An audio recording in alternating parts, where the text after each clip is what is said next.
Hello friends, today we are going to learn about the asexual reproduction and the third part or third type of the asexual reproduction like spore formation। जैसा कि पहले जो है हम fission और बर्डिंग के बारे में जो है डिस्कस कर चुके हैं। तो फिशन जो है वो पाया जाता है आपका पैरामीशियम में पाया जाता है, अमीबा में पाया जाता है और मल्टीपल फिशन जो है वो जो है प्लाज्मोडियम में पाया जाता है। बर्डिंग जैसे कि ईस्ट में पाया जाता है। तो आज हम थर्ड पॉइंट की बात करते हैं स्पोर फार्मेशन के बारे में कि स्पोर फार्मेशन क्या होता है और किस में पाया जाता है। तो जो ब्रेड माउल्ड होती है यानी जो राइजोपस होता है, ठीक है, यानी हम कह सकते हैं जो फंगस जो आपने देखा होगा ग्रे कलर का एक पाउडर जैसा, अगर ब्रेड 2-3 दिन तक रखी रहे तो उसके ऊपर एक ग्रे कलर का पाउडर जैसा हमें दिखाई देता है, वही राइजोपस होता है या ब्रेड माउल्ड होता है। तो इसमें होता क्या है, चूँकि ये बहुत ही जो है छोटा ऑर्गेनिज्म होता है जिसकी वजह से हमें एक पाउडर जैसे स्ट्रक्चर दिखाई देते हैं या उस टाइप में। लेकिन अगर हम इसको माइक्रोस्कोप से देखें तो माइक्रोस्कोप में हमें इसमें ये चीज़ें दिखाई देती हैं, यानी एक जो रूट टाइप में होता है, जो रूट टाइप में होता है जिसको हम हाइफी बोलते हैं, यानी ये पार्ट जो हम देख सकते हैं हाइफी होता है, ठीक है। एक एरियल पार्ट होता है, तो एरियल पार्ट में एक उसके टिप पर जो है एक बॉल टाइप में स्ट्रक्चर होता है जिसको हम स्पोरेंजियम बोलते हैं, जो एक स्टाक या फिलामेंट टाइप में होता है जिसको हम स्पोरेंजियोफोर बोलते हैं। तो ये जो स्पोरेंजियम होते हैं, इन स्पोरेंजियम में जो है स्पोर्स भरे हुए होते हैं। तो जब ये मैच्योर हो जाते हैं, ये जो है मैच्योर हो जाते हैं तो ये फट जाते हैं, यानी स्पोरेंजियम जो होते हैं ये फट जाते हैं। स्पोरेंजियम एक स्पोरेंजिया सिंगुलर और प्लूरल क्या होगा, स्पोरेंजिया होगा। स्पोरेंजियम जो है ये सिंगुलर है, प्लूरल स्पोरेंजिया। तो यहाँ पर क्या होता है कि ये फट जाएगा। जब ये फट जाएगा तो इससे स्पोर जो होंगे वो छोटे छोटे बहुत माइन्यूट पार्टिकल्स होंगे, वो हवा में सस्पेंड हो जाएंगे, हवा में जो है फ्लोट करते रहेंगे। जब इनको फिर यही जो है जैसे कि ब्रेड वगैरह या इनको मॉइस्ट जो है मीडियम मिलता है तो वहाँ पर फिर ये ग्रो करना शुरू करते हैं और एक राइजोपस या पूरा जो है माउल्ड बना देते हैं, ठीक है। तो ये आपका हो गया स्पोर फार्मेशन। तो स्पोर फार्मेशन कहाँ पाया जाता है, ब्रेड माउल्ड में पाया जाता है जिसको हम राइजोपस बोलते हैं। अब हम देखते हैं फ्रेगमेंटेशन क्या होता है। फ्रेगमेंटेशन मतलब होता है कोई चीज़ टूट करके जो है पीसेस में टूटना या टुकड़े होना, है ना। तो यहाँ पर जैसे कि स्पायरोगायरा का हम एग्जाम्पल लेते हैं, तो यानी fragmentation is the process in which the organism is broken down into pieces and then each piece is developed as a new individual, एक नए इंडिविजुअल में डेवलप हो जाता है। तो जैसे कि यहाँ पर हम स्पायरोगायरा देख सकते हैं। तो स्पायरोगायरा जो है ये यहाँ से, जैसे ये एक स्पायरोगायरा है और ये टूट जाता है, बीच से ब्रेक डाउन हो जाता है यहाँ से, और ये टूटने के बाद 2 बनते हैं और फिर 2 बनने के बाद क्या होता है कि एक एक पूरा जो है कंप्लीट स्पायरोगायरा बन जाता है। The fragmentation process is found in Spirogyra. And now we are going to learn about the regeneration। यानी रीजनरेशन क्या होता है। रीजनरेशन जो होता है इसमें क्या होता है, जैसे कि आपने देखा होगा छिपकली। तो छिपकली, हालांकि यहाँ पर हम उसका जो है उसका एग्जाम्पल नहीं दे सकते हैं क्योंकि उसमें केवल एक छोटा सा पार्ट ही उसका जो है वो रीजनरेट होता है। तो छिपकली आपने देखा कि रूह जो उसकी टेल होती है वो कट जाती है, तो वो टेल कटने की वजह से कट जाती है, फिर कुछ दिनों के बाद आपने देखा होगा कि छोटी सी टेल फिर निकलनी शुरू हो जाती है, ठीक है। तो वो भी एक रीजनरेशन होता है, लेकिन वो उसे हम रीजनरेशन का एग्जांपल नहीं दे सकते हैं। यहाँ पर हम एग्जांपल देंगे प्लेनेरिया का या हाइड्रा का। यानी हाइड्रा जो होता है या प्लेनेरिया होता है, तो हाइड्रा में 2 चीज़ें पाई जाती हैं, यानी एक तो रीजनरेशन भी पाया जाता है और दूसरा क्या पाया जाता है जो हम डिस्कस कर चुके हैं, बर्डिंग भी पाया जाता है, ठीक है। तो हाइड्रा में अगर जो इनमें रिप्रोडक्शन है अगर वो बर्ड के थ्रू हो रहा है तो बर्डिंग होगा, और अगर हाइड्रा पीसेस में टूट करके फिर each piece is developed into a mature or into a new hydra, अगर इसके टूटने के बाद इसका हर पीस जो है न्यू हाइड्रा में डेवलप हो रहा है तो हम उसको क्या बोलेंगे, रीजनरेशन बोलेंगे। तो प्लेनेरिया में हाइड्रा में जैसे कि यहाँ हम देख सकते हैं, जैसे सपोज मान लीजिए ये प्लेनेरिया है और ये प्लेनेरिया यहाँ से टूट जाता है, 3 पार्ट्स में या 2 पार्ट्स में टूट जाता है, तो each part is developed as a new planaria, एक नए प्लेनेरिया में जो है वो डेवलप हो जाता है। तो ये यहाँ पर हमने प्रोसेस जो है एसेक्सुअल के जो पार्ट्स थे जो हमने सीखे, जैसे कि स्पोर फॉर्मेशन है वो ब्रेड माउल्ड में पाया जाता है, फिर उसके बाद हमने फ्रेगमेंटेशन देखा जो कि स्पायरोगायरम में पाया जाता है, फिर हमने रीजनरेशन देखा जो कि हाइड्रा में पाया जाता है और प्लेनेरिया में पाया जाता है। अब हम बात करते हैं वेजिटेटिव रिप्रोडक्शन, वेजिटेटिव प्रोपेगेशन की।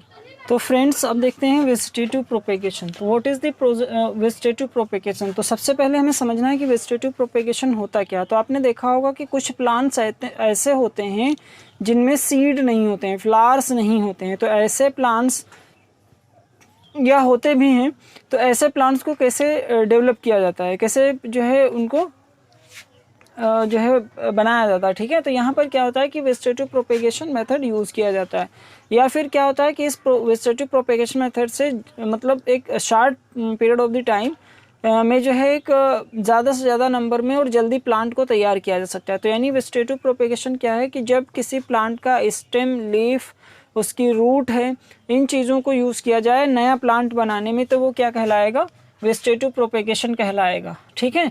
तो ये मेथड जो होता है it is of two types, natural method और आर्टिफिशियल मेथड। तो नेचुरल, सबसे पहले हम देख लेते हैं कि नेचुरल मेथड्स क्या होते हैं। तो नेचुरल मेथड में जैसे कि vegetative propagation by roots, root के थ्रू जैसे होता है, तो जैसे कि स्वीट पोटैटो और डहेलिया। तो यानी इसमें क्या होता है, इससे जैसे स्वीट पोटैटो होती है, तो स्वीट पोटैटो क्या है, ये रूट होती है। तो स्वीट पोटैटो जो है ये रूट होती है। तो जब स्वीट पोटैटो जो है, जब नए फसल इसके तैयार करनी होती है, तो यहाँ पर क्या करते हैं कि उसको काट लेते हैं छोटे छोटे टुकड़ों में, और फिर उन पीसेज को क्या करते हैं, मॉइस्ट सॉइल में जो है सो कर देते हैं, बो देते हैं, और उससे नई स्वीट पोटैटो या डहेलिया जो है तैयार हो जाती है। अब इसके बाद अगला हम देखते हैं वेजिटेटिव प्रोपेगेशन बाय स्टेम्स, यानी स्टेम के थ्रू किन में पाई जाती है, यानी जिनमें तने से होती है। तो जैसे कि जो पार्ट जो है, जैसे कि पोटैटो है, ठीक है, या जिंजर है, तो ये पार्ट्स जो होते हैं ये स्टेम होते हैं, ये स्टेम होते हैं। तो आपने देखा होगा जब आलू की खेती की जाती है, पोटैटो की खेती की जाती है, तो क्या करते हैं कि एक जैसे ये पोटैटो पूरा होता है, ठीक है, इस पोटैटो में ऐसे आई बर्ड्स टाइप में ऐसे निकल आती हैं, ऐसे आइज़ निकल आती हैं, जिनको ऐसे आँखें बोलते हैं, आइज़ बोलते हैं, ठीक है। तो उस आलू को क्या करते हैं, इस तरीके से काटते हैं कि हर पीस में जो है एक आई होनी चाहिए, एक वो आँख होनी चाहिए, ठीक है, और फिर इनको बो देते हैं, और इन्हीं आई से क्या है एक पूरा प्लांट तैयार हो जाता है। तो this is the process artificial method of vegetative propagation, ठीक है, जिसमें क्या होता है स्टेम के थ्रू प्लांट तैयार किया जाता है। अब क्या है बाई लीफ, जैसे ब्रायोफाइलम जिसको हम लोग अजूबा बोलते हैं। तो अजूबा का प्लांट देखा होगा आपने, तो जो अजूबा लगा होता है तो उसकी जैसे ऐसे मान लीजिए ऐसे लीफ होती, ठीक है, ऐसे लीफ है, तो आपने देखा होगा उसकी लीफ पर ही ऐसे छोटे छोटे से प्लांट्स ऐसे निकल आते हैं, ठीक है, और फिर वही प्लांट जो है वहाँ पर ड्रॉप हो जाते हैं, टूट कर गिर जाते हैं, और वही जो है एक नए प्लांट में ग्रो करते हैं, तैयार हो जाते हैं। तो ये क्या होता है बाई लीव्स। तो यहाँ पर हमने देखा आर्टिफिशियल मेथड्स, यानी बाई रूट, तो बाई रूट स्वीट पोटैटो है, डहेलिया है, बाई स्टेम्स है, तो जैसे कि आपका है पोटैटो है, और इसके अलावा जो है बाई लीव जो है जैसे कि ब्रायोफाइलम है, ठीक है। अब हम बात करते हैं आर्टिफिशियल मेथड्स के। आर्टिफिशियल मेथड्स बहुत ज़्यादा हमारे लिए यूज़फुल हैं। आपने देखा होगा नर्सरीज़ वगैरह जो होती हैं, जहाँ से हम लोग फ्लावर्स के जो है पेड़ वगैरह लाते हैं, ठीक है, गमले लाते हैं, तो वहाँ पर हम देखते हैं कि वहाँ पर different type of the artificial methods are used, अलग अलग तरीके के आर्टिफिशियल मेथड यूज़ किए जाते हैं। तो इसमें हम सबसे पहले देखते हैं कटिंग। कटिंग जो होती है इसको हम बोलते हैं कलम बनाना, ठीक है, बहुत ही फेमस और बहुत ही पुराना जो है ये मेथड है, ठीक है, ये लगभग सबको पता होता है। तो इसमें क्या करते हैं, जैसे कि आपको लगाना है जैसे, तो ये जो कटिंग होता है, तो ये कुछ प्लांट की रूट काट करके लगाई जाती हैं, कुछ की स्टेम लगाई जाती हैं, कुछ की लीफ लगाई जाती हैं। तो जैसे कि टेमेराइंड होती है, यानी जो इमली का पेड़ होता है, तो इसकी रूट कटिंग, यानी रूट को काट कर और सो कर दीजिए, तो इससे क्या होगा एक नया प्लांट निकल आएगा। तो यानी कटिंग करना, कलम बनाना, ठीक है। तो root cutting it is found in tamarind. And इसके बाद जो है स्टेम कटिंग। स्टेम कटिंग यानी कुछ ऐसे प्लांट्स होते हैं जिनके स्टेम को आप काट लीजिए, उनके तने को काट लीजिए और बो दीजिए, सो कर दीजिए, तो उससे क्या होगा एक नया प्लांट, जैसे कि रोज़ बहुत ही फेमस और बहुत ही फैमिलियर प्लांट भी है और मेथड भी है, ठीक है। तो यहाँ पर अक्सर लोग क्या करते हैं, जैसे कि गुलाब देखते हैं, तो गुलाब को क्या किया, काट लिया और उसके स्टेम को जो है मॉइस्ट सॉइल में लगा दिया और उससे एक नया प्लांट निकल आता है। फिर इसके इसी तरीके से जैसे शुगर कैन भी होता है, जैसे एक शुगर कैन ऐसे होता है पूरा शुगर कैन, यहाँ पर ऐसे जो है इनमें नोड्स होती हैं, ठीक है। तो ऐसे शुगर कैन को टुकड़ों में काट लिया जाता है और हर पीस में जो है ये नोड्स होनी चाहिए और उसको ज़मीन में बो दिया जाता है, जिससे कि एक नया शुगर कैन तैयार हो जाता है, ठीक है। तो ये स्टेम कटिंग हो गया। अब इसके बाद हम देखते हैं लीफ कटिंग। तो लीफ कटिंग में क्या होता है, जैसे कि बिगोनिया है, ठीक है। तो इसमें क्या होता है, लीफ काट करके सो की जाती हैं, जिससे कि एक नया प्लांट तैयार हो जाता है। अब हम कटिंग के बाद देखते हैं लेयरिंग। लेयरिंग जैसे कि एक परत बनाना है ना। तो यहाँ पर क्या करते हैं कि जैसे कोई प्लांट होता है तो प्लांट की किसी एक ब्रांच की लेयर काट देते हैं, ऊपर की लेयर छील देते हैं, ऐसे समझ लीजिए पील आउट कर देते हैं, उसको छील देते हैं। और छीलने के बाद क्या करते हैं, उस लेयर को, उस ब्रांच को मिट्टी में दबा देते हैं। कुछ महीनों तक, कुछ दिनों तक के जो है मिट्टी में दबी रहती है और उसमें रूट्स निकल आती हैं और फिर उसको वहीं से काट करके एक प्लांट के रूप में अलग दूसरे गमले में या दूसरी जगह पर ट्रांसफ़र कर देते हैं। तो ये जो लेयरिंग होती है ये 2 तरीके की होती है। एक तो माउंड लेयरिंग होती है। तो माउंड लेयरिंग होती है जैसे सपोज मान लीजिए कोई एक प्लांट है, सपोज मान लीजिए ये कोई एक प्लांट है, ठीक है। तो इसी के एक ब्रांच को जो है ला करके ऐसे मिट्टी में यहाँ पर ऐसे छील दिया, ऐसे ऐसे यहाँ पर छील दिया और इसको मिट्टी में ऐसे दबा दिया, ठीक है। और ये यहाँ पर ये ब्रांच है ऐसे। तो इसको मिट्टी में दबाने के बाद कुछ दिनों के बाद, कुछ हफ्तों के बाद क्या करेंगे, इसको यहाँ से काट लेंगे और ये एज ए एक प्लांट तैयार हो गया और इसको जो है अलग लगा देंगे जा करके, ठीक है। तो ये आपका हो जाएगा माउंड लेयरिंग।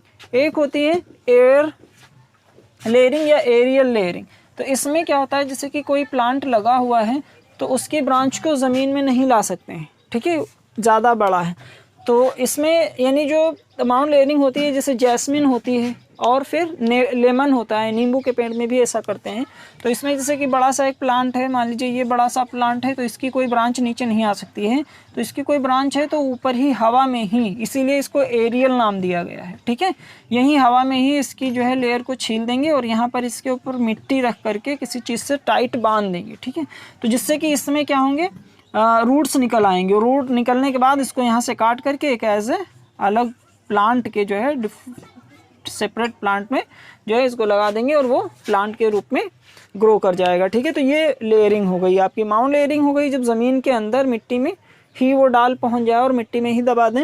एरियल लेयरिंग क्या है, जब ज़मीन तक के वो ना आ सके तो हवा में ही उसको जो है बांध करके, लपेट करके मिट्टी से, और उसमें जो है उसकी लेयरिंग करके और उसको फिर उससे जो है एक नया प्लांट ग्रो कराना ही क्या है, ये लेयरिंग है। अब हम बात करते हैं